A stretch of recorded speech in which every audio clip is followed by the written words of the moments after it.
Hello students, इस session में हम लोग फंक्शन के लेक्चर को फर्दर कंटिन्यू करने जा रहे हैं।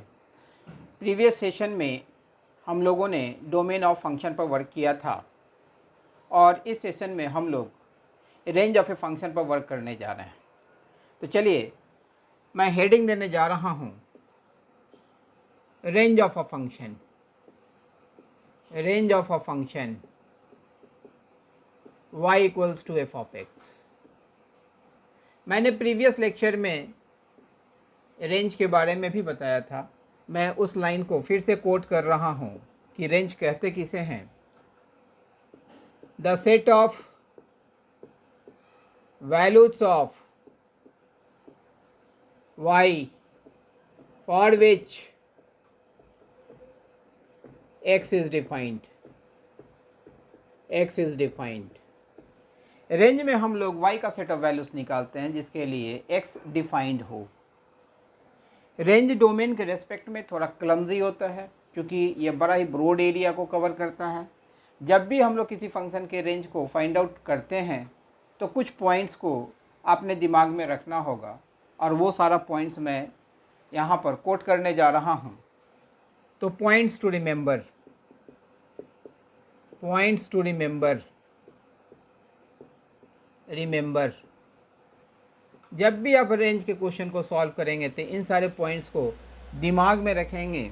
तो इससे आपको फ़ायदा क्या मिलेगा कि रेंज निकालने में आपको आसानी होगी। कुछ क्लासिफिकेशन इस पॉइंट्स के आधार पर आप कर पाएंगे क्वेश्चंस का। तो मैं पहला पॉइंट्स लिखने जा रहा हूँ। If domain of a function belongs to R और R minus finite set of points, finite set of points, finite set of points, then in order to find the range, find the range of y equals to f of x, express x completely in terms of y। जब भी domain R को belong करे, माने set of real numbers को belong करे, या R में से कुछ finite set of points minus हो जाता है, तो किसी फंक्शन के डोमेन रेंज को फाइंड आउट करने के लिए आपने x को कम्प्लीटली y के टर्म में एक्सप्रेस करना है। And then find the set of values of y, set of values of y for which x is defined। तब आपने y का वो सेट ऑफ वैल्यूज निकालना है जिसके लिए x डिफाइंड होगा। तो चलिए इन सारे पॉइंट्स को पर बेस्ड हम लोग कुछ क्वेश्चंस करते हैं। तो चलिए मैं यहाँ पर फर्स्ट क्वेश्चन लिखने जा रहा हूँ। y is equal to natural log of 3x² minus 4x plus 5। तो पहले हम लोग इसका डोमेन फाइंड आउट करते हैं। तो मैं हेडिंग देने जा रहा हूँ डोमेन।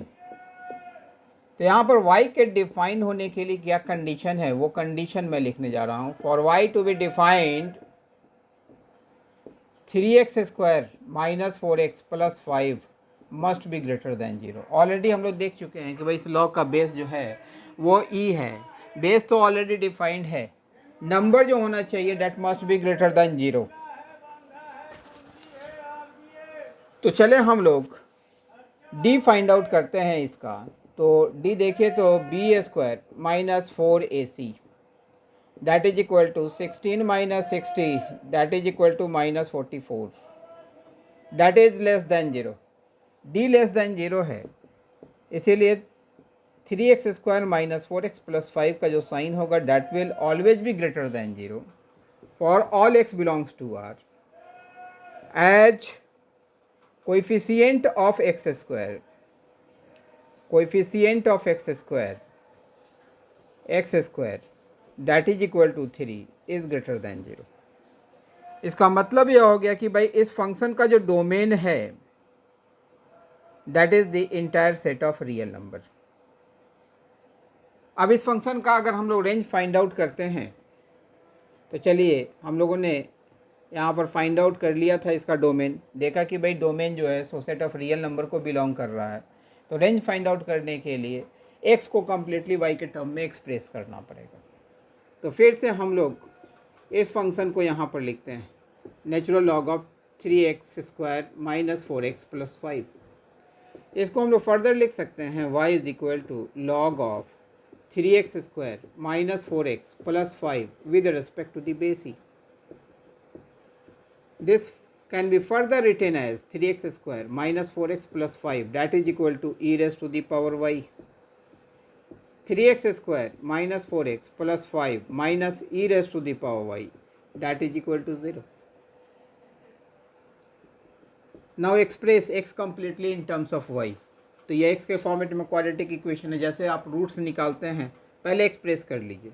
तो x is equal to minus B plus minus under root B square minus 4ac, तो 4 into 3 into 5 minus e raise to the power y whole divided by twice है 2 इंटू 3। अब यहाँ पर कंडीशन पुटअप करेंगे कि x के defined होने के लिए क्या कंडीशन से रिस्पॉन्सिबल है। तो यहाँ पर for x to be defined by root के अंदर का जो एक्सप्रेशन है that must be greater than और equal to 0। It means 4² minus 12 into 5 minus e raised to the power y must be greater than or equal to 0।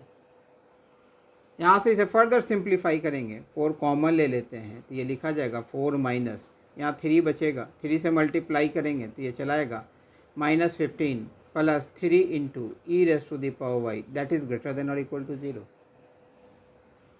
Since 4 is greater than 0, 4 तो already 0 से बड़ा है, इसका मतलब इस condition के true होने के लिए ये जो पार्ट होना चाहिए that must be greater than और इक्वल टू 0। तो चलिए इस ऊपर वाले पार्ट को अरेंज करते हैं और फर्दर कैलकुलेशन हम लोग यहाँ पर करते हैं।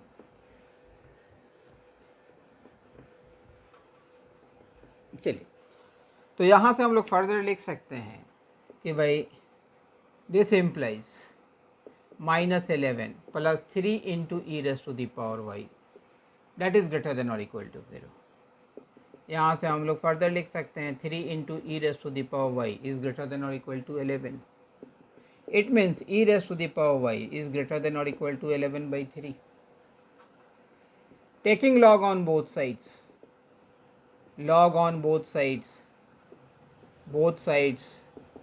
with respect to the base e। तो देखिए, तो इसे फर्दर लिखा जा सकता है log of e raise to the power y with respect to the base e that is greater than और equal to log of 11/3 with respect to the base e। इसे मैं फर्दर यहाँ लिखने जा रहा हूँ, यहाँ फार्मूला अप्लाई किया तो ये लिखा जाएगा y into log of e with respect to the base e that is greater than और equal to natural log of 11/3। log of e with respect to the base e की value 1 के बराबर होगी। It means y is greater than natural log of 11 divided by 3। तो therefore range will be closed open interval natural log of 11/3 to infinity answer. तो आपको समझ में आया होगा कि भाई किस तरीके से हम लोग जो मैंने वहाँ पर पॉइंट्स लिखा था उस वो पॉइंट हमारे लिए इस क्वेश्चन में कैसे हेल्पफुल है, वो चीज़ आप देख रहे होंगे। चलिए, एक दूसरा क्वेश्चन हम लोग करने जा रहे हैं। होपफुली ये क्वेश्चन तो आपके समझ में अच्छे ढंग से आ गया होगा। अब हम लोग दूसरे क्वेश्चन की तरफ मूव कर रहे हैं। तो जब भी रेंज के क्वेश्चन को आप सॉल्व करेंगे तो कुछ पॉइंट्स जो मैंने यहाँ पर लिखा है या लिखने जा रहे हैं उन सारे पॉइंट्स को दिमाग में बोर कर लेंगे और तब आप क्वेश्चन को सॉल्व करेंगे। उससे क्वेश्चन सॉल्व करने में आपको आसानी होगी। चलिए, मैं सेकेंड क्वेश्चन यहाँ पर लिखने जा रहा हूँ। y is equal to x² plus x + 2 divided by x² plus x + 1। आप देख रहे हैं कि ये रेशनल फंक्शन के फॉर्मेट में। चलिए इस फंक्शन का भी हमें रेंज फाइंड आउट करना है। तो पहले मेरी ड्यूटी बनती है कि भाई इसका डोमेन क्या है, पहले वो उस चीज़ को फाइंड आउट कर लिया जाए। भाई y के डिफाइन होने के लिए क्या कंडीशन होगा, जो डेनोमिनेटर पार्ट है वो 0 के बराबर नहीं होना चाहिए। इसका d अगर निकालते हैं आप तो ये आ जाएगा b square minus 4ac, 4 into 1 into 1 that is equal to -3 that is less than 0। इसका मतलब यह हो गया कि भाई the sign of quadratic expression x square plus x plus 1 will always be greater than 0 for all x belongs to R as coefficient of x square is positive। चूँकि x square coefficient positive है और d less than 0 है, इसीलिए इस quadratic expression का sign हमेशा 0 से बड़ा ही होगा। इसका मतलब x square plus x plus 1 की वैल्यू कभी भी 0 के बराबर नहीं आएगी। Thus domain of the given function will be R. तो इस फंक्शन का जो डोमेन है वो आर है। अब रेंज अगर हम लोग फाइंड आउट करेंगे तो मैंने अभी जस्ट पॉइंट जो लिखा हुआ था कि x को कम्प्लीटली आपने y के टर्म में एक्सप्रेस करना है। तो चलिए मैं फिर से इस फंक्शन को यहाँ लिखने जा रहा हूँ, y is equal to x square plus x plus 2 divided by x square plus x plus 1। यहाँ से हम लोग लिख सकते हैं y is equal to x square plus x plus 1 divided by x square plus x plus 1। इसे हम लोग फर्दर लिख सकते हैं y is equal to 1 plus 1 divided by x square plus x plus 1। यहाँ से हम लोग लिखेंगे तो ये लिखा जाएगा y minus 1 is equal to 1 divided by x square plus x plus 1। इसे फर्दर लिख सकते हैं x square plus 1 that is equal to 1 divided by y minus 1। यहाँ तक तो मैंने लिख दिया। अब देखिए यहाँ से कि भाई x के डिफाइंड होने के लिए y का सेट ऑफ वैल्यूज़ है क्या। तो यहाँ तो दिख रहा होगा कि भाई y माइनस 1, दो तरीके से इसे सॉल्व कर सकते हैं। ये मैं पहला तरीका बता रहा हूँ, फिर एक और तरीका मैं बताऊँगा। यहाँ देख रहे हैं कि x square plus x plus 1 already positive है। इसका मतलब कि भाई ये भी पार्ट जो होना चाहिए वो पॉजिटिव होना चाहिए। ठीक है, तो यहाँ से हम लोग पार्टीशन लाइन ड्रॉ करते हैं कि भाई यहाँ पर लिखेंगे since x square plus 1 is greater than 0 for all x belongs to R. इसका मतलब यह हो गया कि भाई 1 divided by y minus 1 must be greater than 0, क्योंकि x square plus x plus 1 इस पार्ट के बराबर है। तो 1 तो 0 से बड़ा है। For this condition to be true y minus 1 must be greater than 0। It means y must be greater than 1, कि y की जो वैल्यू होनी चाहिए 1 से अवश्य रूप से बड़ी होनी चाहिए। अब देखिए, एक तो इस फीचर को हमने यूज़ किया, यहाँ पर x को कम्प्लीटली y के टर्म में एक्सप्रेस नहीं किया है। अब चले हम लोग अब ज़रा सा इसकी वैल्यू को हम लोग फाइंड आउट करते हैं। तो एक्स स्क्वायर प्लस 1 को लिख सकते हैं x square plus 2 into half into x plus 1/4 plus 3/4। इसका परफेक्ट स्क्वायर हमने कंप्लीट किया।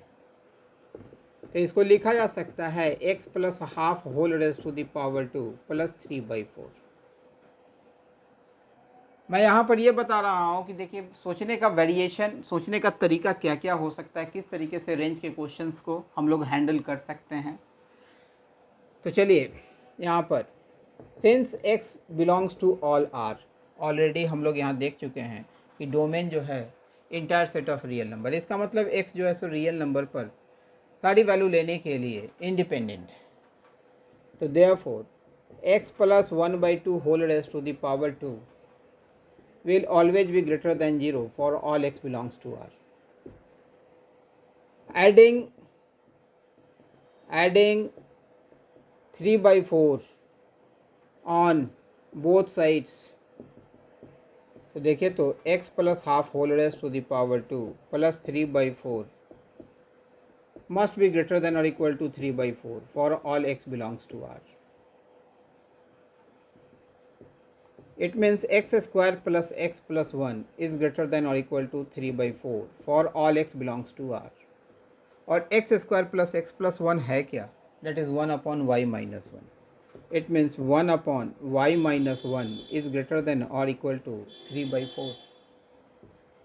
तो यहाँ से आप लिख सकते हैं 4/3 is greater than or equal to y minus 1. इसे फर्दर लिखा जा सकता है y is less than or equal to 4/3 plus 1, and it can be further written as y is less than or equal to 7/3. तो एक condition आपने यहाँ पर y के लिए यहाँ पर कंडीशन निकाला था, दूसरा कंडीशन यहाँ निकाला. अब इस दोनों में हम लोग कॉमन सॉल्यूशन निकाल देंगे तो इस फंक्शन का रेंज निकल जाएगा. यह माइनस इन्फिनिटी है, यह प्लस इन्फिनिटी है, यह 1 है और यह 7/3 है. पहला कंडीशन ये कहता है कि भाई the value of y must be greater then 1. y की जो वैल्यू होनी चाहिए वो अवश्य रूप से 1 से बड़ी होनी चाहिए. दूसरा कंडीशन कहता है the value of y must be less than और इक्वल टू 7/3. कॉमन जोन ये बना. इसका मतलब कि भाई इस जो फंक्शन का रेंज होगा ओपन क्लोज्ड इंटरवल 1 to 7/3 होगा.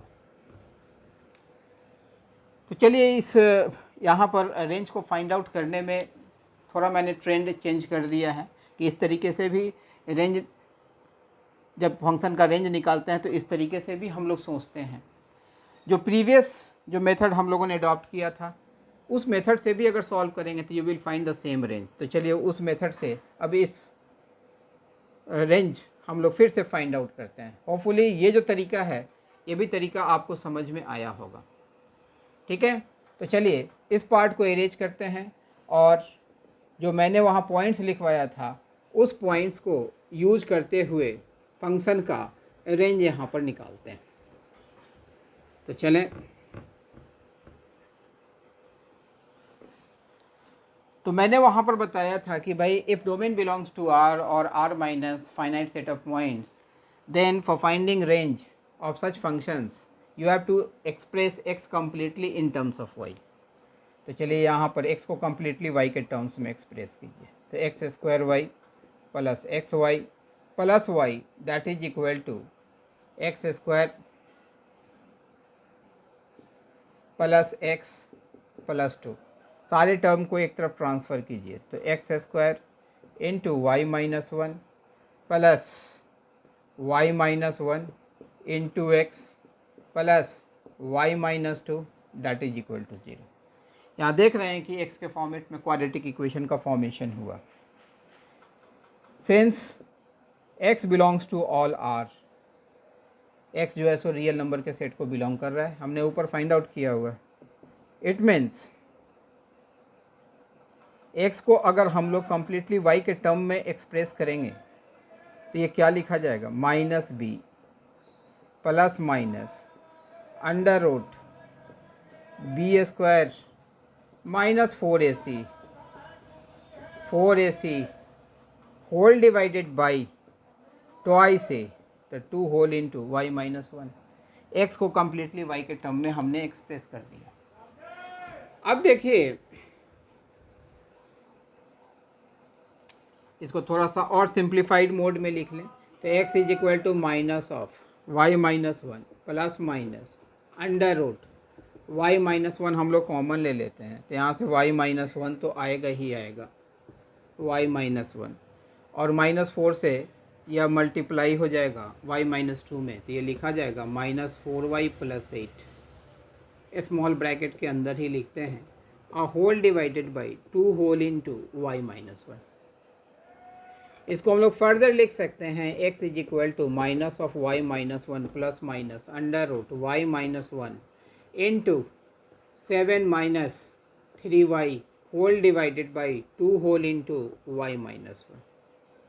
तो x को कम्प्लीटली हमने y के टर्म में एक्सप्रेस कर दिया.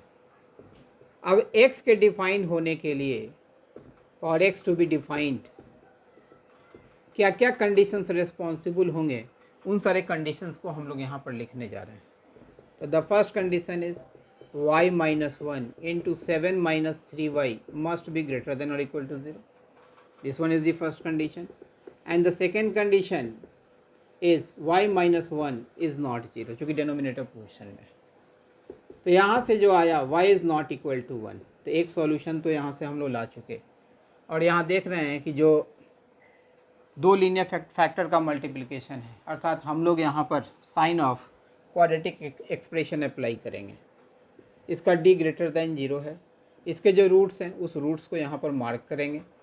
तो यहाँ पर इसके रूट्स जो हैं 1, इस पार्ट को 0 के साथ इक्वेट करेंगे, इस पार्ट को 0 के साथ इक्वेट करेंगे, और जो y की वैल्यूज़ आएगी उसको हम लोग यहाँ पर मार्क कर लिया, यह माइनस इन्फिनिटी है, यह प्लस इन्फिनिटी है।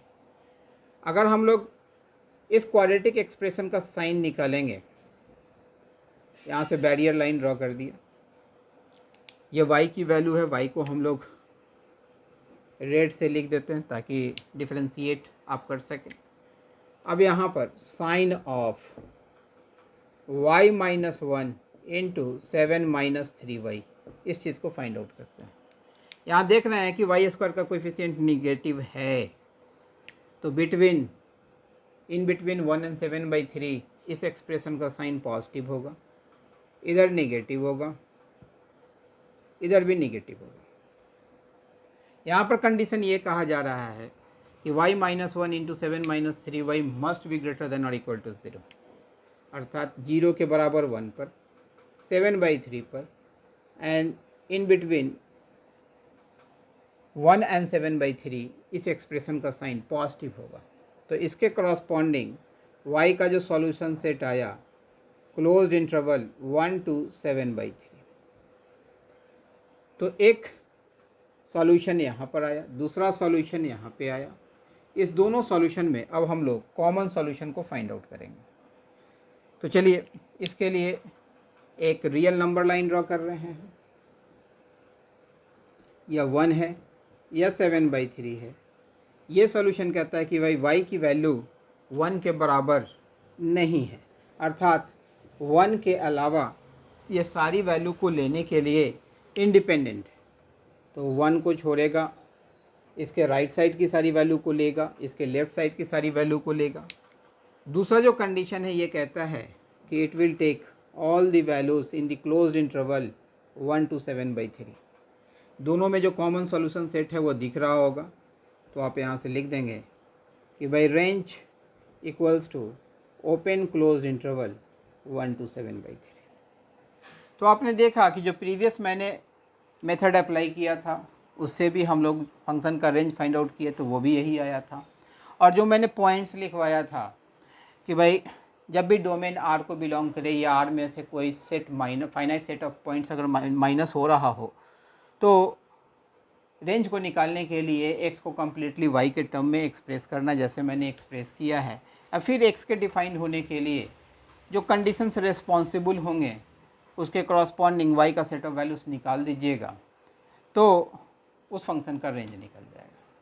तो ये आप पर डिपेंड करता है कि भाई आप जो तरीका लिखे हैं उस तरीके को आप अडॉप्ट करना चाहते हैं, या कुछ इंटेलिजेंस भी अप्लाई करना चाहते हैं, कुछ उसके फीचर को यूज़ करते हुए भी आप सॉल्व करना चाहते हैं, तो आप वो कर सकते हैं। तो चलिए, होपफुली यह क्वेश्चन का जो मैंने तरीका बताया है वो तरीका आपको समझ में आया होगा। और भी तरीके से क्वेश्चंस को सॉल्व किए जाते हैं, ठीक है। तो ये मैंने दो तरीके से रेंज को फाइंड आउट करना मैंने बताया। अब चलिए इसी पर बेस्ड एक और क्वेश्चन करते हैं और देखते हैं कि भाई क्वेश्चन को सॉल्व करने में किस किस चीज़ को केयर करना होता है। तो question 3, y is equal to x minus greatest integer function of x 1 minus greatest integer function of x plus x। यहाँ भी सबसे पहले गिवन फंक्शन का डोमेन हम लोग फाइंड आउट करेंगे। तो देखिए, तो आपको मैंने बताया हुआ था जब फंक्शन पार्ट को डील कर रहे थे, x is equal to greatest integer function of x plus fractional part function of x। तो यहाँ से आप अगर लिखेंगे x minus greatest integer function of x, तो ये fractional part function of x के बराबर होगा। और fractional part function of x की value closed open interval 0 to 1 में लाई करती है, ये भी चीज़ आपको मालूम है। तो पहले जो गिवन फंक्शन है उसे हम लोग fractional part function of x के फॉर्मेट में एक्सप्रेस कर लेते हैं। तो देखिए, तो हम लोग इसे लिख सकते हैं y is equal to fractional part function of x upon 1 plus fractional part function of x. यहाँ अगर डोमेन आप फाइंड आउट करते हैं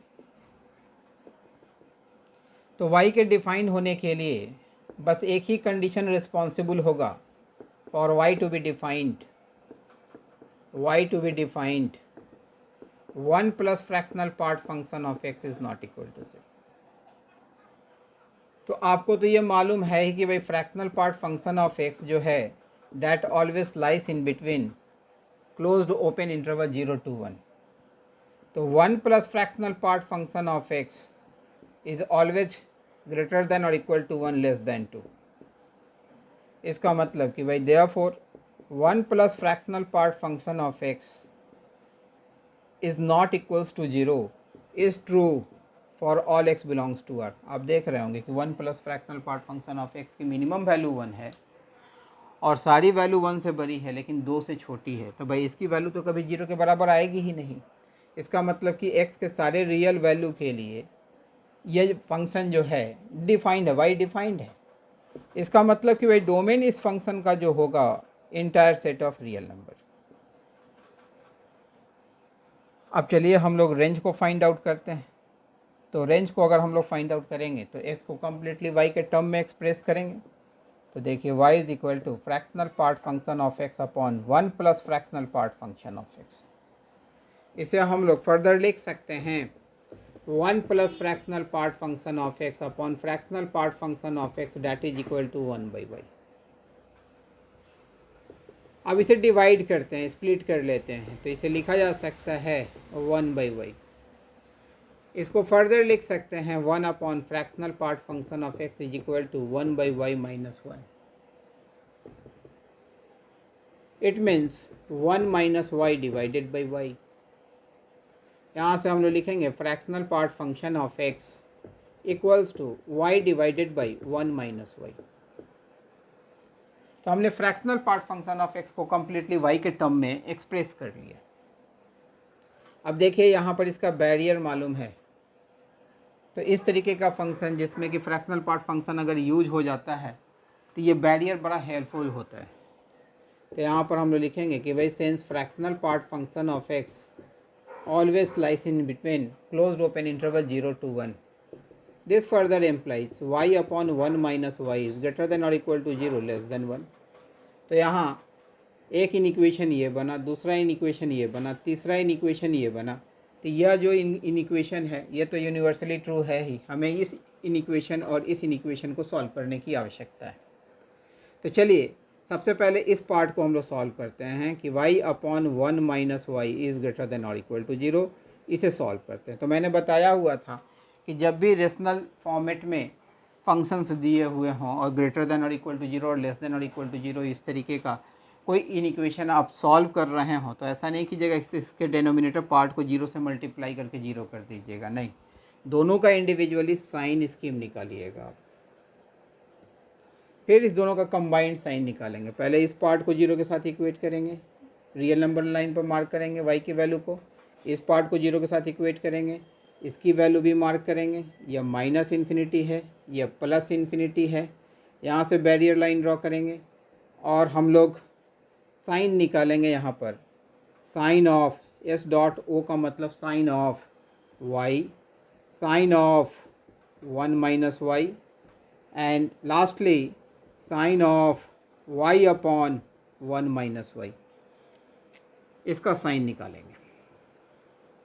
तो देखिए यहाँ पर इधर y निगेटिव होगा, इधर पॉजिटिव होगा, पॉजिटिव होगा। 1 माइनस वाई की अगर बात करते हैं तो इस सेक्शन में अगर जाते हैं तो y की वैल्यू 1 से बड़ी हो जाएगी। 1 से बड़ी वैल्यू यहाँ पुट कीजिएगा तो ये निगेटिव वैल्यू देना स्टार्ट करेगा और इधर पॉजिटिव वैल्यू देगा। y अपॉन 1 माइनस वाई का साइन अगर निकालते हैं तो minus divided by plus minus, plus divided by plus plus, plus divided by minus that is minus. यहाँ पर कहा जा रहा था कि भाई y upon 1 minus y must be greater than और इक्वल टू 0, अर्थात ये बीच वाला सेगमेंट होगा। ये दोनों सेगमेंट इस कंडीशन को फुलफिल नहीं कर रहा है। यहाँ पर कह रहा है कि भाई इक्वल टू जीरो तभी होगा जब न्यूमरेटर जीरो के बराबर होगा, या अर्थात y जीरो के बराबर वैल्यू लेगा, या 1 के बराबर वैल्यू नहीं ले सकता है, नहीं तो अनडिफाइंड हो जाएगा। तो 1 पर होल देंगे और बीच की सारी वैल्यू को लेगा। अर्थात इस कंडीशन के ट्रू होने के लिए y जो बिलोंग करेगा क्लोज्ड और ओपन इंटरवल 0 to 1। तो चलिए इसे हम लोग एनसर्कल कर देते हैं कि भाई एक इन इक्वेशन को सॉल्व किया तो y का जो सेट ऑफ वैल्यूज आया वो ये आया। चलिए इस पार्ट को हम लोग रब करते हैं, डोमेन सेक्शन को। अब दूसरा इन इक्वेशन को सॉल्व करते हैं। तो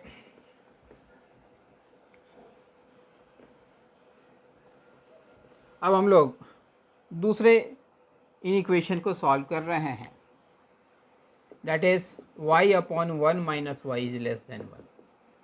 इसे सॉल्व करेंगे तो आप लिख सकते हैं y is less than 1 minus y, it means 2y is less than 1, it means y is less than half. तो दूसरा सॉल्यूशन यहाँ पे आया। तो भाई इस सॉल्यूशन और इस सॉल्यूशन में हम लोग common solution setup find out करेंगे। तो यह माइनस इन्फिनिटी है, यह प्लस इन्फिनिटी है, यहाँ 0 है, यहाँ 1 है, और यह बीच में हाफ चलाया। इस कंडीशन के तहत पहला जो सॉल्यूशन कह रहा था कि including 0 all the values in between 0 and 1 and exclude 1। दूसरा जो सॉल्यूशन कह रहा था कि भाई y is less than half. दोनों में कॉमन सॉल्यूशन सेट है क्या? Closed open interval 0 to half. तो रेंज इस फंक्शन का क्या होगा? Closed open interval 0 to half answer. तो हम समझते हैं कि जो मैंने पॉइंट्स लिखा था और उस पर हम लोगों ने 3 क्वेश्चंस को वर्कआउट किया है, तो ये सारी बातें आपके अच्छे ढंग से समझ में आई होंगी। तो इस तरीके से जब कभी भी आपके पास सिचुएशन है जहाँ पर डोमेन R को बिलोंग करे या R में से कुछ finite set of finite points अगर एलिमिनेट हो जा रहे हों, तो वहाँ पर यह चीज़ दिमाग में आ जाना चाहिए। यह आपके लिए हेल्पफुल होगा। कई तरीक़ों से हम लोग रेंज के क्वेश्चन को बनाते हैं, तो उसका एक आउटलुक आप यहाँ पर देख रहे होंगे। अब देखिए एक दूसरा पॉइंट यहाँ पर मैं लिखने जा रहा हूँ। बाय यूजिंग द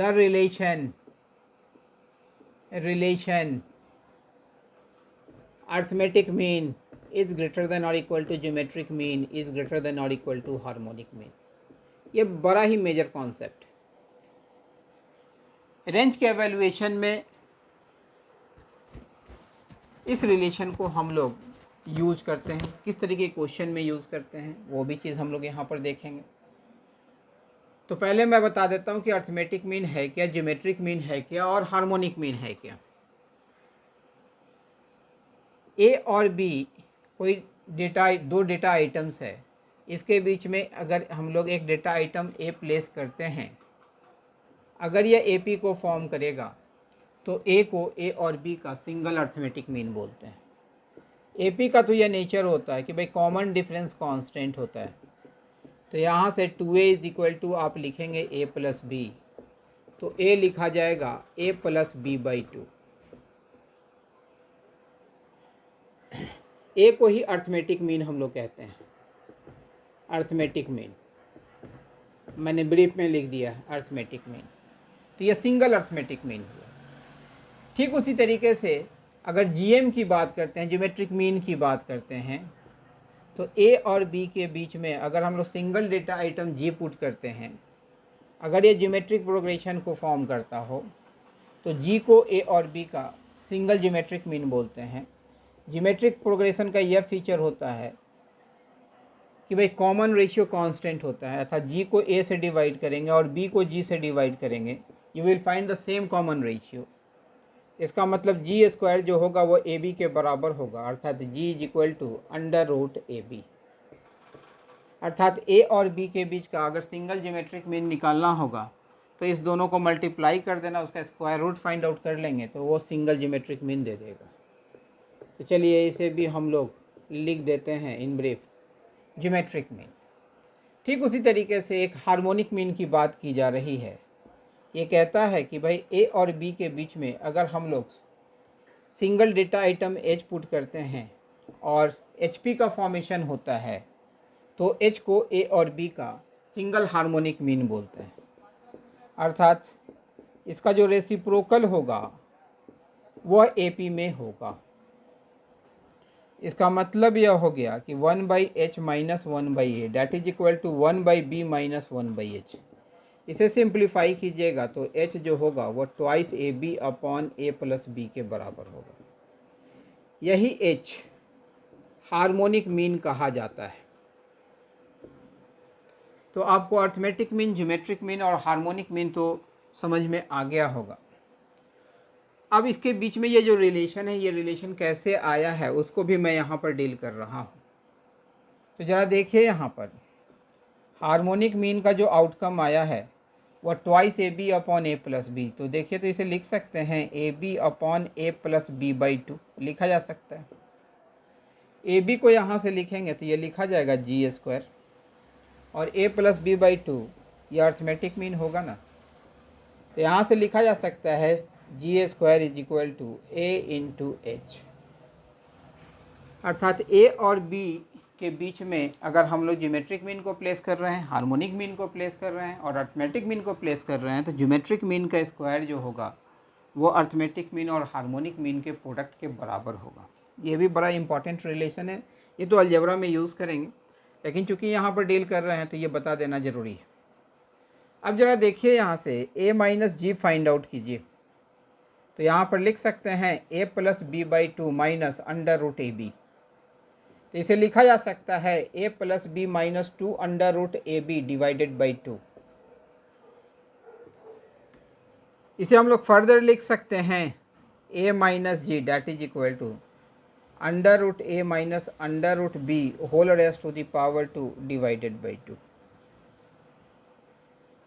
तो square root of a minus square root of b whole raised to the power 2 तो ग्रेटर देन और इक्वल टू 0 ही वैल्यू लेगा। इक्वल टू 0 तब ही होगा जब ए बी के बराबर होगा। ए अगर बी के बराबर नहीं होता है तो ये तो हमेशा पॉजिटिव वैल्यू लेगा। इसका मतलब यह हो गया कि भाई a माइनस जी जो होगा that is always greater than और इक्वल टू 0।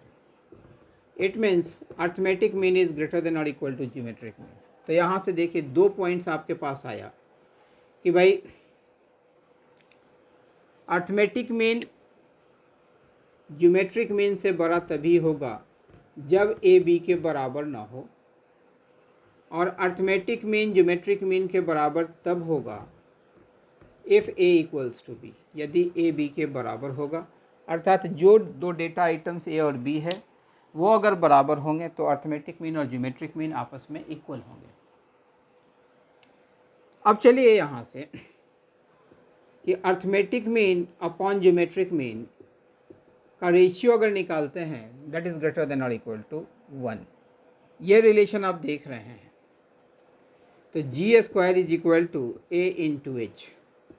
तो यहाँ से लिख सकते हैं a by G is equal to G by H. इस दोनों रिलेशन को यूज करते हुए हम लोग लिख सकते हैं g by H is greater than और equal to 1। It means geometric mean is greater than और इक्वल टू हार्मोनिक मीन। अगर इसे 1 कहते हैं, इसे 2 कहते हैं तो भाई फ्रॉम 1 एंड 2 आप लिख सकते हैं यहाँ से arithmetic mean is greater than और equal to geometric mean is greater than और equal to harmonic mean. Equality का रिलेशन तभी होल्ड करेगा जब ए और बी बराबर होंगे। अर्थात ए और बी अगर इक्वल होगा तो अर्थमेटिक मीन, ज्योमेट्रिक मीन और हार्मोनिक मीन तीनों की वैल्यू आपस में इक्वल होगी। अगर ए और बी इक्वल नहीं होगा तो arithmetic mean is greater then, geometric mean is greater then harmonic mean. तो चलिए इस कंडीशन को बाइफर्केट करके मैं लिख दे रहा हूँ कि a is greater than g is greater than h if a is not equal to b and a equals to g equals to h if a equals to b. तो ये जो है सो यही रिलेशन मैंने यहाँ पर लिखा है कि arithmetic mean is greater than और equal to geometric mean is greater than और इक्वल टू हार्मोनिक मीन। तो होपफुली ये रिलेशन तो समझ में आ गया होगा। तो चलिए इस पर बेस्ड हम लोग कुछ क्वेश्चंस को करने जा रहे हैं, इस पार्ट को अरेंज कर रहे हैं। ये बड़ा ही मेजर कॉन्सेप्ट है और इससे रिलेटेड क्वेश्चंस एडवांस कई बार पूछी हुई है और ये बड़ा ही हिडन फॉर्मेट में इसका क्वेश्चन होता है। जो बच्चे अच्छे ढंग से प्रैक्टिस किए हुए हैं वो तुरंत पकड़ लेते हैं। जैसे मैं पहला क्वेश्चन लिखने जा रहा हूँ, y is equal to 4s to the power x plus 4s to the power 1 minus x. तो यहाँ आप देख रहे हैं कि भाई बेस दोनों का सेम है। अगर 4s to the power x की बात करेंगे, इसका डोमेन की बात करेंगे, तो it will be the entire set of real numbers. यहाँ भी entire set of real numbers. तो भाई डोमेन तो क्लियरली इसका r है, ये तो तय है। अब देखिए बेस सेम है, पावर जो है सो वो पावर में x का टर्म है।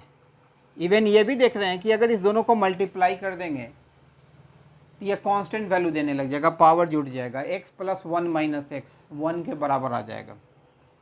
तो जब भी इस तरीके का सिचुएशन आपको दिखे कि भाई दो टर्म को अगर मल्टीप्लाई कर रहे हों, अब मल्टीप्लाई करने पर वो कांस्टेंट वैल्यू दे रहा है, तो आप ज्योमेट्रिक मीन को रिकॉल करना स्टार्ट कर दिया कि भाई हाँ, ज्योमेट्रिक मीन में जब भी हम लोग मीन निकालते थे तो अंडर रूट ए बी। इसका मतलब कि ये जो है सो कुछ इस कॉन्सेप्ट पर ले जा रहा है क्वेश्चन को। तो चलिए यहाँ पर कितने डेटा आइटम्स हैं, क्योंकि अब हम लोग रेंज पर वर्क करने जा रहे हैं। तो यहाँ पर दो डेटा आइटम्स हैं, 4s to the power x 4s to the power 1 minus x. अब आपको ये भी डिसाइड करना होगा कि भाई 4s to the power x और 4s to the power 1 minus x x के किसी वैल्यू के लिए आपस में इक्वल वैल्यू तो नहीं रख रहा है, क्योंकि यहाँ पर arithmetic mean is greater than और equal to geometric mean is greater than और इक्वल टू हार्मोनिक मीन है, कि हम लोग इक्वल टू कंडीशन को यूज करने की स्थिति में है या नहीं, ये भी चीज़ चेक करना होगा। तो ज़रा देखिए, तो 4s to the power x को जरा 4s to the power 1 minus x के साथ इक्वेट कर दीजिए। तो x is equal to 1 minus x, अर्थात x is equal to half. अर्थात इस डोमेन में x is equal to half ऐसी वैल्यू है जिसको यहाँ पुट करेंगे तो ये दोनों डेटा आइटम इक्वल वैल्यू देने लगेगा, और दोनों की वैल्यू आपस में इक्वल हो जाएगी। इसका मतलब यहाँ देख रहे हैं कि इस दोनों को प्लस किया जा रहा है, इसका मतलब कि अगर इसका अर्थमेटिक मीन निकाल देंगे तो भाई इस दोनों डेटा आइटम्स का तो ये स्ट्रक्चर आ जाएगा, मल्टीप्लाई कर देंगे तो कांस्टेंट टर्म आ जाएगा। इस फीचर को यूज़ कर लेंगे। तो देखिए, तो यहाँ पर हम लोग लिख सकते हैं, यहाँ पर ये रिलेशन यूज़ करेंगे, arithmetic mean is greater than और इक्वल टू ज्योमेट्रिक मीन, क्योंकि भाई x के इस वैल्यू के लिए ये दोनों बराबर वैल्यू रख रहा है, और डोमेन देख ही रहे हैं कि भाई entire set of real number है और यह इस डोमेन से बिलोंग भी कर रहा है। इसके अलावा x की सारी वैल्यू के लिए ये दोनों आपस में बराबर वैल्यू नहीं रख रहा है, यानी x is equal to half के लिए अर्थमेटिक मीन ज्योमेट्रिक मीन के बराबर होगा, और इसके अलावा जो भी x की वैल्यू ली जाएगी उसके लिए अर्थमेटिक मीन ज्योमेट्रिक मीन से हमेशा बड़ा होगा।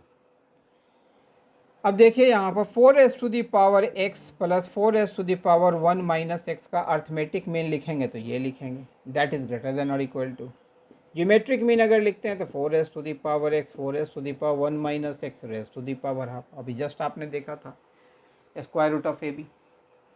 अब इसे हम लोग फर्दर लिख सकते हैं 4s to the power x plus 4s to the power 1 minus x is greater than और इक्वल टू 2 इंटू ये आ जाएगा 4s to the power half.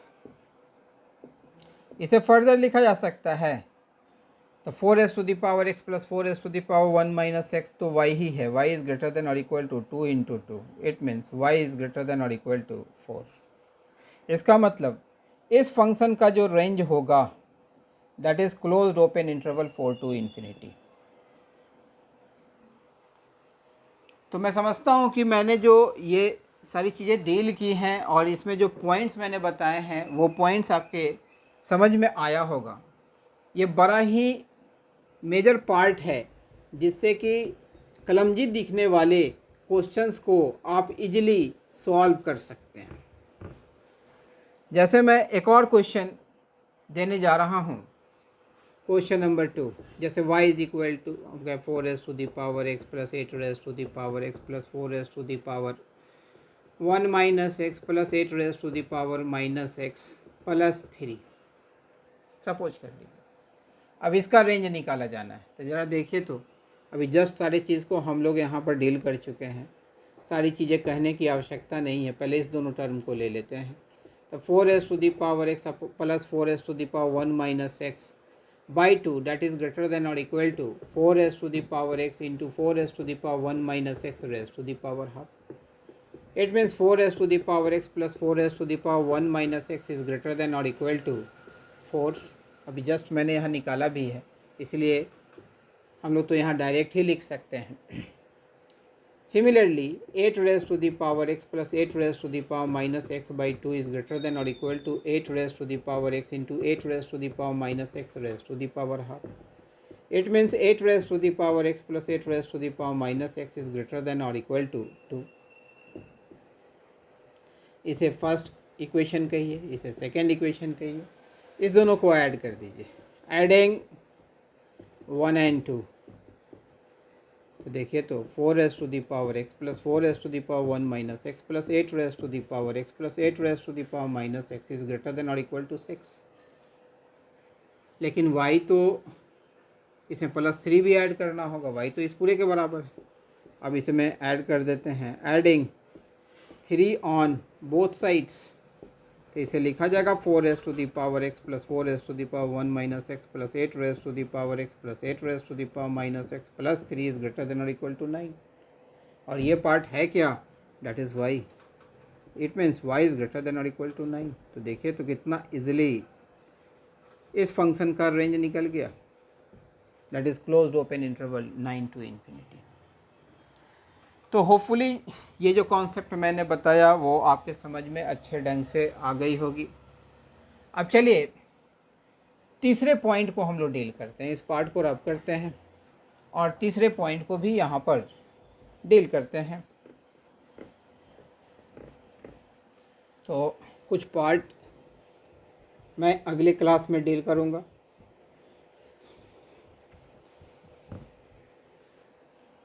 चलिए अब थर्ड पॉइंट मैं लिखने जा रहा हूँ,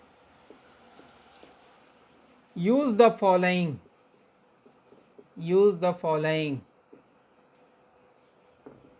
देखिए, साइन थीटा ग्रेटर देन और इक्वल टू -1 लेस देन और equal to 1, cos theta greater than और इक्वल टू -1 लेस देन और equal to 1, sine square theta greater than और इक्वल टू 0 लेस देन और equal to 1, cos square theta greater than और equal to 0 less than और equal to 1। ये सब relation को जहाँ साइन कॉस का टर्म है, इन सब चीज़ों को हम लोग बड़ा फ्रिक्वेंटली यूज़ करते हैं। इसे मैं पहले एनसर्कल कर देता हूँ और एक मैंने ट्रिगो पोर्शन में बताया हुआ था कि a sign theta plus minus b cos theta that is greater than or equal to minus of under root a square plus b square that is less than or equal to square root of a square plus b square। जहाँ sine cos नज़र आ जाए तो उसके barrier को use करना काफ़ी wise step कहा जाता है। जैसे एज फॉर एग्जांपल यहाँ पर हम लोग फर्स्ट क्वेश्चन लिखने जा रहे हैं, y equals to 3 sin x plus 4 cos x। अब दिख रहा होगा यहाँ पर कि भाई डोमेन तो entire set of real number है। अब यहाँ पर x को कम्प्लीटली y के टर्म में आप एक्सप्रेस करते हैं तो काफ़ी क्लमजी हो जाएगा ना। तो यहाँ पर देखिए इस फीचर को यूज़ कर लेंगे, तो हम लोग लिखेंगे the value of 3 sin x plus 4 cos x will lie in between minus of under root 3 square plus 4 square that is less than और equal to under root 3 square plus 4 square. इस feature को directly use कर लिया, 3 sin x plus 4 cos x is greater than और equal to -5 less than और equal to 5 for all x belongs to r। और ये है क्या, y इज ग्रेटर देन और equal to -5 that is less than और equal to 5 for all x belongs to r। इसका मतलब इस फंक्शन का जो रेंज होगा that is closed interval -5 to 5 होगा। अब देखिए एक दूसरा क्वेश्चन भी यहाँ साइड में मैं लिखने जा रहा हूँ, y is equal to sine square of x plus cos of x rays to the power. अब देखिए इसी क्वेश्चन को कितने तरीके से आप बना सकते हैं, जरा देखिए। तो इसे लिख सकते हैं y इज इक्वल टू, इसको कॉस में कन्वर्ट कर लीजिए साइन स्क्वायर एक्स को, तो आप लिख सकते हैं 1 minus cos square x plus cos of x raised to the power 4। अब इससे परफेक्ट स्क्वायर कंप्लीट कर लीजिए, तो देखिए तो y इज इक्वल टू, इसे लिखा जा सकता है कॉस स्क्वायर ऑफ एक्स का whole square -2 into half into cos square x, 2a भी क्रिएट कर लिया, प्लस 1/4 अब प्लस 3/4 चूँकि 1 है। अब देखिए तो इसे लिख सकते हैं y is equal to cos square of x minus half whole rays to the power 2 plus 3/4। The value of cos square of x is always greater than, यहाँ भी देख रहे होंगे कि domain entire set of real number है, यहाँ पर side में लिख देते हैं, चाहे ऊपर ही लिख देते हैं कि domain is the entire set of real number. तो कॉस स्क्वायर ऑफ एक्स की जो रेंज ऑफ वैल्यूज होती है वो यही होती है for all x belongs to R. जैसा यहाँ पार्ट है वैसा पार्ट यहाँ क्रिएट करने जा रहे हैं। प्रत्येक साइड हम लोग ऐड कर देते हैं minus half, adding minus half on each side, e oblique s means each side.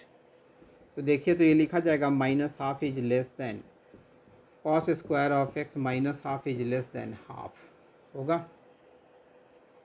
Square है तो स्क्वायर कीजिए इसका, तो cos square of x minus half whole rays to the power 2 इज ग्रेटर देन और इक्वल टू 0 लेस देन और equal to 1/4 होगा।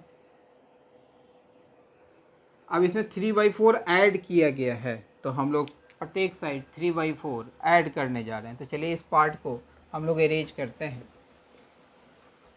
तो एडिंग 3/4 ऑन ईच साइड, तो देखिए तो 3/4 is less than cos square of x minus half whole square plus 3/4 that is less than और equal to 1/4 plus 3/4 that is 1। और यही तो y है, तो इसको हम लोग लिखेंगे y इज ग्रेटर देन और equal to 3/4 that is less than और इक्वल टू 1। तो देखिए तो रेंज इस फंक्शन का क्लोज्ड इंटरवल 3/4 to 1 होगा। एक तो तरीका ये हुआ। दूसरा तरीका, तो चलिए यहीं से लाइन हम लोग ड्रॉ करते हैं। y is equal to sine square of x plus cos of x raised to the power 4। इसे मल्टीपल एंगल्स में चेंज कर लीजिए, तो यह लिख सकते हैं y is equal to 1 minus cos of 2x divided by 2। इसको कॉस स्क्वायर एक्स का होल स्क्वायर और अंदर वाले कॉस स्क्वायर एक्स को लिख सकते हैं 1 प्लस कॉस 2x बाई 2 का होल स्क्वायर। आप इसे सिंप्लीफाई कर लीजिए, तो एलसीएम तो 4 होगा, यहाँ जो चलाएगा 2 माइनस 2 कॉस 2x, एलसीएम लेके सॉल्व कर रहे हैं। इसे 1 प्लस कॉस 2x का होल स्क्वायर करेंगे तो 1 plus cos square 2x plus 2 into cos of 2x। यहाँ देखिएगा 2 कॉस 2x प्लस और माइनस ये दोनों पार्ट कैंसिल हो जाएगा। यहाँ से फर्दर आप लिख सकते हैं y is equal to 3 plus cos square 2x divided by 4। अब चलिए इस पार्ट को हम लोग अरेंज करते हैं। तो यहाँ पर आप देखेंगे कि आप किसी भी तरीके से सॉल्व करेंगे you will find the unique result. अब देखिए कॉस स्क्वायर 2x की जो वैल्यू होगी that will always line between 0 and 1 for all x belongs to r। प्रत्येक साइड 3 ऐड कर दीजिए, तो एडिंग 3 ऑन ईच साइड तो ये आ जाएगा 3 is less than 3 plus cos square 2x is less then 1 plus 3 4। अब डिवाइड कर दीजिए 4 से, तो देखिए तो 4 से डिवाइड करेंगे तो 3/4 that is less than 3 plus cos square 2x divided by 4 that is less than और इक्वल टू 1। और ये है क्या, y इज ग्रेटर देन और equal to 3/4 that is less than और इक्वल टू 1। इसका मतलब फंक्शन का जो रेंज होगा वो क्लोज्ड इंटरवल 3/4 to 1 होगा ना। यहाँ भी देखिए 3/4 to 1 आया था, यहाँ भी 3/4 to 1 आया था। इस क्वेश्चन को आप चाहते हैं कि भाई और भी तरीके से बनाए, थोड़ा और मॉडिफिकेशन कर लीजिए। तो जहाँ साइन और कॉस का टर्म दिख जाए किसी भी फंक्शन में तो इस बैरियर को यूज करना नहीं भूलिएगा। तो y is equal to sine square of x plus cos of x rays to the power. अभी मल्टीपल एंगल में चेंज किया था जिसको हम लोग डायरेक्टली इतना लिखें 3 plus cos square of 2x/4। ये तो प्रेजेंट है ही, इसी तरीके से सिंप्लीफाई किया है। फिर इस कॉस स्क्वायर 2x को आप मल्टीपल एंगल के फॉर्मेट में एक्सप्रेस कीजिए। ये लिखा जाएगा 1 प्लस कॉस ऑफ 4x/2/4। इसे लिखा जाएगा 7 प्लस कॉस 4x/8 लिख दिया गया। अब देखिए ज़रा सा अप्लाई कीजिए। तो यहाँ कॉस 4x है, डोमेन तो वेल नोन है कि भाई entire set of real number है, तो कॉस 4x -1 से +1 के बीच में लाई करेगा। प्रत्येक साइड 7 ऐड कर दीजिए, इधर 7 ऐड कीजिएगा तो 6 हो जाएगा। 7 प्लस कॉस ऑफ 4x इधर ऐड कीजिएगा तो 8 हो जाएगा। For all x belongs to R। प्रत्येक साइड 8 से डिवाइड कर दीजिए तो that is less than 7 plus cos of 4x divided by 8 that is less than और इक्वल टू 8/8। तो 3/4 इज लेस देन और इक्वल टू, देखिए तो यही पार्ट तो y था ना, डेट इज लेस देन और equal to 1 for all x belongs to R। तो देखिए तो यहाँ भी अगर हम लोग फंक्शन का रेंज निकाल रहे हैं तो यह क्लोज इंटरवल 3/4 to 1 नहीं है। तो आप इस चीज़ का ध्यान रखेंगे कि जब कभी भी क्वेश्चन में साइन एक्स कॉस एक्स या A sine theta plus minus B cos theta का जो परफॉर्मा मैंने दिया था और रेंज ऑफ वैल्यूज़ का जो फॉर्मूला दिया था, वो सब स्ट्रक्चर अगर देख जाए तो आंख बंद करके उसके बैरियर्स को आपने यूज़ करना है for finding range of a function. बात समझ में आई? तो यहाँ से अब एक और छोटे क्वेश्चन पर हम लोग चल रहे हैं। जैसे हम लोग कहते हैं y is equal to sine square of x -5 sine x plus 6। अब देख रहे हैं साइन स्क्वायर x का टर्म है, साइन x का टर्म है, डोमेन तो क्लियर ही है, domain is the entire set of real number. Range निकालने के लिए परफेक्ट स्क्वायर कंप्लीट कर लेते हैं, ख़त्म हो गई बात। तो sign square of x -2 into 5/2 into sine x 2ab के फॉर्मेट में ट्रांसफॉर्म कर लिया। इसके परफेक्ट स्क्वायर को कंप्लीट करने के लिए 25/4 ऐड करना होगा, तो उतना माइनस भी कर लिया। अब इसे हम लोग फर्दर लिख सकते हैं sine x -5/2 whole rays to the power 2, और यहाँ पर इस दोनों को कैलकुलेट करेंगे तो -1/4। साइन एक्स की जो वैल्यू है रेंज ऑफ वैल्यूज -1 से +1 for all x belongs to R। प्रत्येक साइड -5/2 ऐड कर दीजिए, ये लिखा जाएगा sine x -5/2 that is less than और equal to 1 -5/2 for all x belongs to R। इसे फर्दर लिख सकते हैं -7/2 is less than sine of x -5/2 that is less than or equal to -3/2 for all x belongs to R। तो sine x -5/2 का whole square कहाँ से कहाँ तक लाई करेगा? इसका स्क्वायर कीजिएगा तो 49/4 आएगा, इसका स्क्वायर कीजिएगा 49/4 का मतलब 10 पॉइंट समथिंग, इसका 9/4 आएगा, अर्थात 9/4 that is less than 49/4 for all x belongs to R होगा।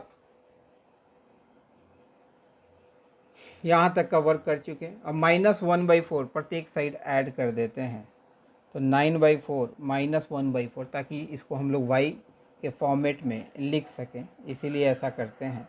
sin x -5/2 whole square -1/4 that is less than 49/4 -1/4। अब देखिए इसे लिखा जाएगा 2 दैट इज लेस दैन, ये पूरा y हो गया दैट इज लेस दैन 12। तो इसका मतलब इस फंक्शन का जो रेंज होगा, range that is close interval 2 to 12 answer. तो आपने मेथड समझना है कि भाई मेथड किस तरीके से हम लोग क्वेश्चन पर अटेम्प्ट डालते हैं। कैलकुलेशन बहुत वाइटल पार्ट नहीं है, हाँ जो स्टेप्स हैं उन सारे स्टेप्स को आपने समझना है कि इस तरीके से हम प्रोसीड करेंगे। ठीक है, तो आज जो मैंने चीज़ें बताई वो सारी चीज़ें आपको होपफुली अच्छे ढंग से समझ में आ गई होंगी। एक और क्लास मैं रेंज का लूँगा जिसमें कि मैं कुछ और भी नई चीज़ों को आपसे शेयर करूँगा। तो